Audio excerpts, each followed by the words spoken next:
Το Καραϊσκάκι κατάμεστο, μετά τον ντέρμπι με τον Παναθηναϊκό και σήμερα, πουλήθηκαν όλα τα εισιτήρια, οι δύο ενδεκάδες στον αγωνιστικό χώρο. Ένα παιχνίδι το οποίο ο Ολυμπιακός ήθελε πάση θυσία την νίκη, δεδομένου ότι η ΑΕΚ είχε πιο εύκολο παιχνίδι. Ξεκινάει με μια έτσι περίεργη φάση, με αυτό το γέμισμα από τον Εμπεκλέρα για τον Κόκε. Μια από τις λίγες φορές που έγινε βαθιά παλιά από την μεσαία γραμμή στην επίθεση του Άρη. Συνήθως γινόταν με πολλά 1-2 αυτή η μπαλάκι. Παίζει το παιχνίδι, το κόρνερ από τον Γκαλέτη, λάθος έξοδος από τον Χαλκιά. Εδώ ακούγεται το σφίγμα από τον Μαζαράκο για φάουλ του Τωροσίδη πάνω στον Χαλκιά. Είναι φάουλ, Βασίλη? Είναι, ναι. Είναι και εγώ συμφωνώ. Μέσα στη μικρή περιοχή δεν μαρκάρει τον τερματοφύλακα. Τι να κάνουμε δηλαδή. Ναι. Βέβαια, δεν μαρκάρεται, Βασίλη. Δεν μαρκάρεται. Πριν αυτό σημαίνει ότι. Καλά, θα πάμε το δούμε μετά. Θα δούμε μετά, γιατί τώρα έχουμε στο 19 εδώ τον Πάντο να κάνει το σούτ. Ο Χαλκιάς σώζει, ο Κοβάσεβιτς δεν μπορεί στη συνέχεια να τελειώσει την φάση. Και τα ακούει από τον Κοβάσεβιτς. Φωνάζει ο Κοβάσεβιτς, τάσο γιατί δεν του έδωσε την μπάλα. Εδώ η παλιά από τον Στολτίδη για τον Λούα. Λούα στο 27 είμαστε, κομβικό σημείο. Θα εξηγήσουμε το γιατί. Γιατί εδώ ο Λούα ήταν εξαιρετικός, πρέπει να πω. Την μονομαχία από τον Χαλκιά. Βρίσκεται στο έδαφος, πήγε στο νοσοκομείο, έκανε εξετάσεις. Διάστρεμα δεξιάς αποδοκνημικής, γνωστική θλάση δεξιάς περώνης. 10 με 15 μέρες εκτός είναι η ετοιμιγορία για τον Λούα. Δεν ξέρει κανένα, παιδιά, τι είναι οι μονάδες αξιολόγησης. Καλή στιγμή θα στο εξηγήσω. Θα τα πούμε στην συνέχεια. Ναι. Δεν έχουμε κάποιες φοβερές φάσεις σε αυτό το πρώτο ημίχρονο. Ένα ακόμη μακρινό σουτ από τον Λουτσιάνο Γκαλέτη, ο οποίος δεν ήταν καλός και αντικαταστάθηκε στην συνέχεια. Άλλη μια έξοδος από τον Χαλκιά και αυτή κακή. Εδώ ο Κοβάσεβιτς θα γυρίσει, ο Ρονάλντο πριν η μπάλα πάει προς την εστία. Θα απομακρύνει τον κίνδυνο. Εδώ τελειώνει το ημίχρονο. Πάντως στην σέντρα στο 50 κεφαλιά από τον Ντάρκο Κοβάσεβιτς. Όχι όπως συνηθίζει να τελειώνει τις φάσεις. Έρχεται λίγο πίσω η μπάλα. Την ώρα που σηκώνεται. Αλλαγή εδώ πέρα για τον Πατσατζόγλου να βγαίνει εκτός και τον Λεντέσμα να περνάει στο παιχνίδι. Το 55 ο Ολυμπιακός αρχίζει να παίρνει την μορφή που θέλει. Ένα σούτ από τον Σανσόν εδώ στο 58.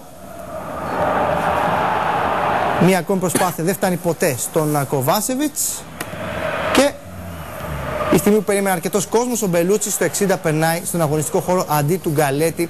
Και εδώ ο Ολυμπιακός αρχίζει να ανεβαίνει. Προλαβαίνει ο Αβραάμ Παπαδόπουλος τον Κοβάσεβιτς. Ο οποίος έκανε ένα πολύ καλό παιχνίδι. Πάρα πολύ καλό παιχνίδι.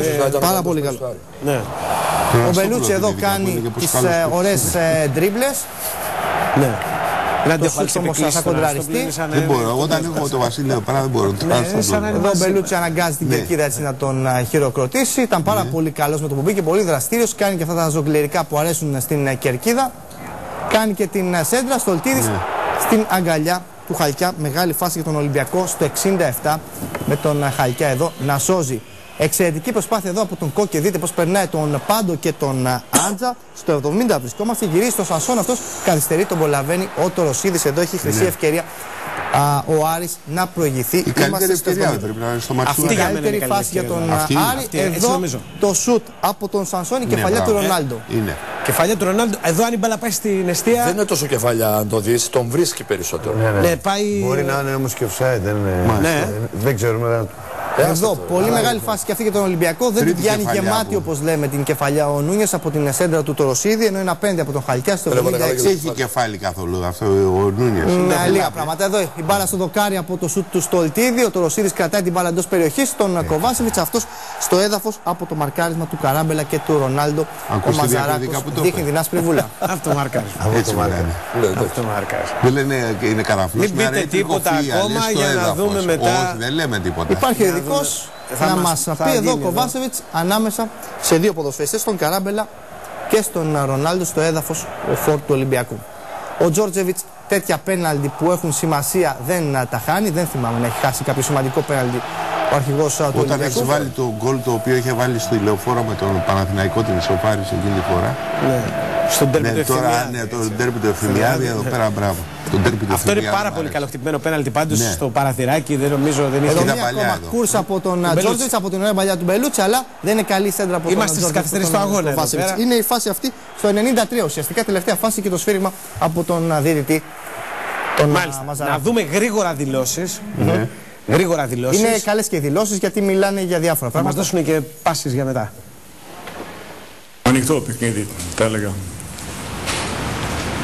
Ιδιαίτερα στο πρώτο μήχρονο. Αλήθεια είναι ότι ο Ολυμπιακός είχε φάσει ευκαιρίες περισσότερα με το κεφάλι 2-3,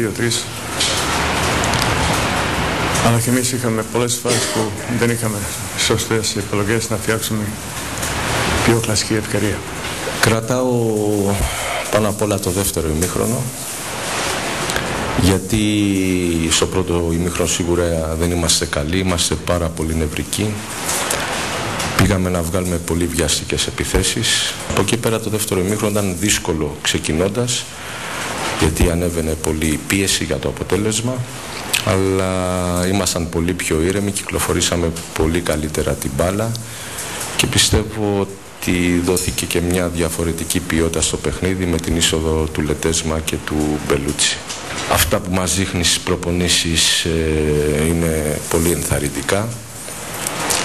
Είναι ένας παίχτης που, όπως είδατε, θα μας δώσει και στο επιθετικό παιχνίδι, πιστεύω, μεγαλύτερη ποιότητα και ταχύτητα, και δείχνει πάνω απ' όλα ότι δουλεύει πολύ σκληρά για να είναι σε αυτό το επίπεδο. Ήμασταν έτοιμοι κατά κάποιο τρόπο για μία από τις δύο περιπτώσεις. Είναι ένας ποδοσφαιριστής που τον παρακολουθήσαμε το καλοκαίρι. Πολύ ενδιαφέροντα πράγματα και νομίζω ότι θα είναι μια πολύ καλή μεταγραφή. Ρισκάραμε κάποιες στιγμές, λογικό ήταν γιατί θέλαμε να πάρουμε το μάτς. Είχαμε πολλές ευκαιρίες και καταφέραμε να σκοράρουμε με το πέναλτι. Ήταν ένας αγώνας, μας δίνει τους 3 πόντους και είμαστε ψηλά στην κορυφή. Una pelota filtrada, pero bueno, creo que en esa posición voy a andar bien. Ναι, και στην Αργεντινή συμβαίνει αυτό. Όταν κάποια ομάδα έρχεται σε ένα μεγάλο γήπεδο να παίξει, να κλείνεται πολύ, αυτός θα προσπαθήσει να κάνει αυτό που θα του ζητήσει ο προπονητής του, να κάνει ίσως κάποια καλή σέντρα, να σπάσει την άμυνα της αντίπαλης ομάδας ή ακόμα και να σκοράρει. Νομίζω ότι το πέναλτι έκρινε το σημερινό παιχνίδι.